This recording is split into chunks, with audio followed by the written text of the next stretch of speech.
Hey guys, Dave here. Welcome to the Centurions Review, the punk rock band of wargame review institutions. This is City States of Arklyrell. I believe I'm pronouncing that correctly. Anyhow, Task Force Games was known for having some strange character and place names. This is one of their mini games.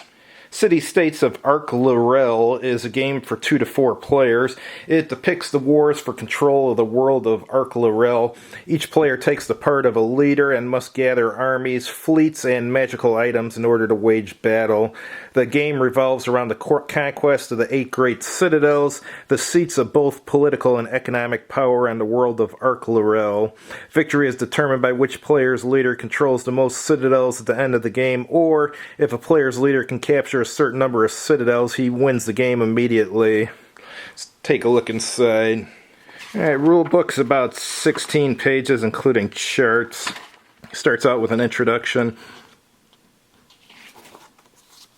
And it's going over the player pieces. Top left is ID, morale factor is top right, bottom left is combat factor, and bottom right is movement allowance. Alright, here's the sequence of play. Let's take a look at that. First player turn is movement, then recruitment, then combat. And then the next player becomes the phasing player and does the same order. Alright, so now it's going into movement and movement restrictions, terrain, and how it's related to movement. Sea movement, and there's even air movement with rocks. Rocks is in the D&D rocks where they're big flying birds. Alright, stacking. There can be no more than 1 ground unit per land or coastal, and no more than 1 ship per sea or coastal, and no more than 1 rock unit per hex. Leaders and magical items can stack, though. And here it's going over recruitment and how to recruit units. Here's your combat rules and effects of terrain on combat. And the strength of the citadels, and here's naval combat. So far this looks pretty straightforward. Here's leaders in combat. And here's talking about the combat results table along with retreats and advances.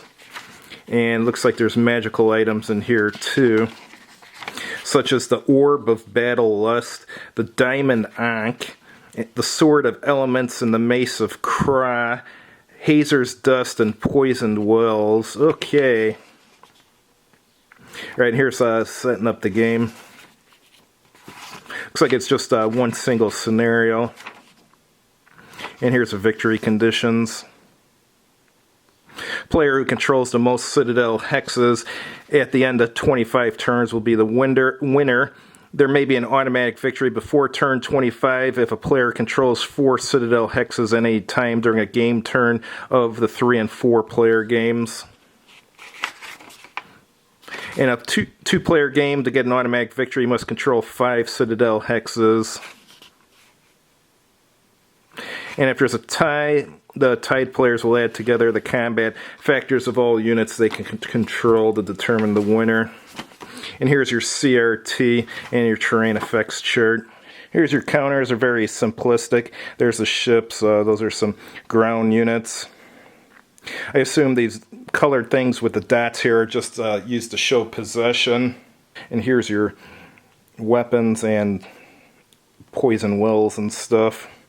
And they're single-sided. It looks like it included a catalog. Oh, that's Starfleet Battles miniatures. Here's this game, City States of Arklyrell Boarding Party. That one's pretty mediocre. Ultra Warrior, I still got to review that. That one's pretty low on the mediocre scale too. Valkenburg Castle, that's pretty good. Cerberus, I got to review that still. Checkpoint Omega, that was alright. Moonbase Clavius, that's okay. I got the new version now called Clavius from Microgame Design Group, so I'll have to review that sometime. Warriors of Batak is alright. Robots, I have that, but I haven't tried it yet. And there's Escape from Altazar, that's pretty mediocre. Operation Pegasus and Armor at Kursk, I got both of those too. And here's Nexus magazine advertisements. Actually, I don't think I ever owned a copy of Nexus magazine. I wish I would have, though. Here's the map. The map actually doesn't look bad for a 1980s map. This is pretty decent for back then. Just got a bunch of continents with some terrain and an ocean and so forth. I assume these castles are the citadels. And it's got CRT on the table, which is excellent, and the terrain effects chart on the table, which is excellent too. I get tired sometimes of, with Task Force games, they usually just have the CRT and the terrain effects chart in the book, so you're constantly flipping through it, so this will make my job easier. Thanks for watching, and if you've tried this, definitely chime in and let us know how it is. And as always, have a good evening.